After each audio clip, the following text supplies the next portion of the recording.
Brother, ఒక question అండి. ఉమ్, అంటే ఈ కాంటెక్స్ట్ లో చూస్తే బహుమానాల గురించి ఆలోచించినట్టు చూస్తే ఉమ్, ఇప్పుడు యోహాను సువార్త 10:34 చూసాం అనుకోండి. ఆ, అది కీర్తనలో నుంచి ఆయన రిఫర్ చేసి మాట్లాడుతున్నారు కదా ప్రభు గారు. దాన్ని ఎలా తీసుకోవాలి మనం? 10:34 ఉంది కదా, జీసస్ ఒక్క నిమిషం అండి. యోహాను సువార్త 10:34 అండి. ఉమ్. సో అందుకు యేసు మీరు దయ్యములని నేనంటిని మీ ధర్మశాస్త్రంలో వ్రాయబడి ఉండలేదా, లేఖనము నిరర్ధకము కానేరదు కదా, దేవుని వాక్యము ఎవరికి వచ్చినో వారే దైవములని చెప్పిన యెడల నేను దేవుని కుమారుడని చెప్పినందుకు. సో అంటే ఈ యువర్ వచనం గాడ్స్ అని ఇక్కడ ప్రస్తావించబడుతుంది కదండి. అంటే ఈ కాంటెక్స్ట్ లో ఇది ఎలా చూడాలి అని. కాదు అంటే ఈ దైవములని నేనంటినంటే ఎవరు దయ్యములని, ఎవరిని గురించి చెప్తున్నాడు ప్రభు దైవములని? అంటే ఆయన నమ్మిన వారి గురించి కదా. కాదు. చూడండి ఆ కీర్తన 82 అధ్యాయం, కీర్తనలు 82 మొదటి వచనం. దేవుని సమాజంలో దేవుడు నిలిచి ఉన్నాడు, దైవముల మధ్యన ఆయన తీర్పు తీర్చుతున్నాడు.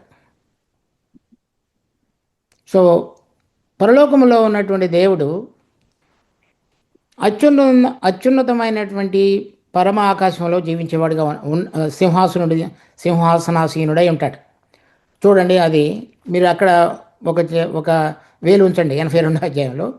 ఇప్పుడు చూడండి ఇర్మియా గ్రంథం 17 అధ్యాయం 12 వచనం. ఉన్నత స్థలమున నుండి మహిమ గల సింహాసనము మొదటి నుండి మా పరిశుద్ధాలయ స్థానం. సో మన దేవుడు ఈ ఉన్నత స్థలాల్లో ఉన్నటువంటి మహిమ గల సింహాసనం మీద ఆసీనుడై ఉంటాడు. తర్వాత యోబు గ్రంథం 1వ అధ్యాయం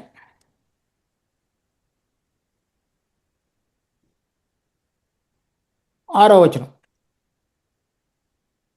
దేవదూతలు, లేకపోతే కింద మార్జిన్లో రాయబడినది దైవ కుమారుడు.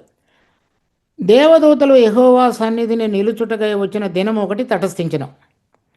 ఆ దినమున అపవాది యొక్కవాడు వారితో కలిసి వచ్చిన. సో ఇర్మియా గ్రంథం 17వ అధ్యాయం 12వ వచనంలో చూచినటువంటిది దేవుడు ఉన్నతమైనటువంటి మహిమగల సింహాసనంలో ఆసీనుడై ఉండేటువంటి స్థలం ఇది. ఇప్పుడు మనం చదువుతున్నటువంటి 82వ కీర్తనలోని కానీ, యోబు గ్రంథం 1వ అధ్యాయంలో విషయం కానీ, లేకపోతే యోబు గ్రంథం 2వ అధ్యాయంలో కానీ చెప్పబడినటువంటిది దేవుని యొక్క సభా పర్వతం. అంటే ఆయన ఉన్నత స్థలంలో నుంచి దిగి వచ్చి ఆయన సభను తీర్చి ఈ దేవదూతలందరినీ పిలిచి వారిని గురించి హెచ్చరించుట లేకపోతే మాట్లాడేవాడు అక్కడ మాట్లాడతాడు. అపవాది కూడా అక్కడికి ప్రవేశిస్తాడు.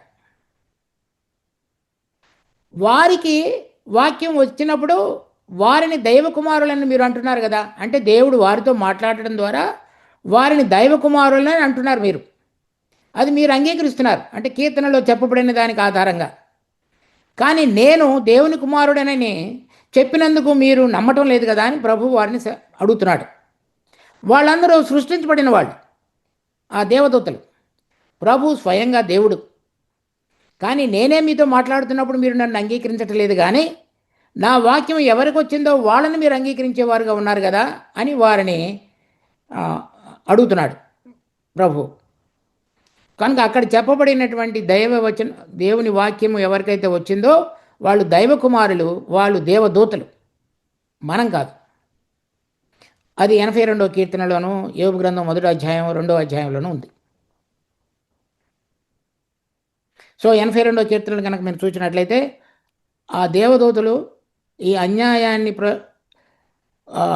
అన్యాయాన్ని చేయడానికి ఇతరులను ప్రేరేపించేవారుగా ఉన్నారు, బీదలను హింసించేవారుగా ఉన్నారు.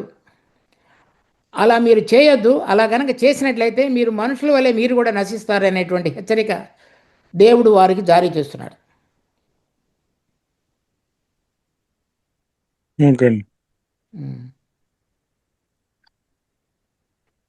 సో 6వ వచనం చూడండి, 82వ కీర్తన 6వ అధ్యాయం. మీరు దైవములనియు మీరందరూ సర్వోన్నతిని కుమారులనియు నేను సెలవిచ్చున్నాను. ఆయనను ఇతర మనుషులు చనిపోయినట్లు మీరును చనిపోదురు, అధికారులలో ఒకడు కూలినట్లు మీరును కూలుదురు. ఎందుకంటే మీరు సరిగా జీవించట్లేదు కాబట్టి అని దేవదూతలకు చెప్తున్నాడు.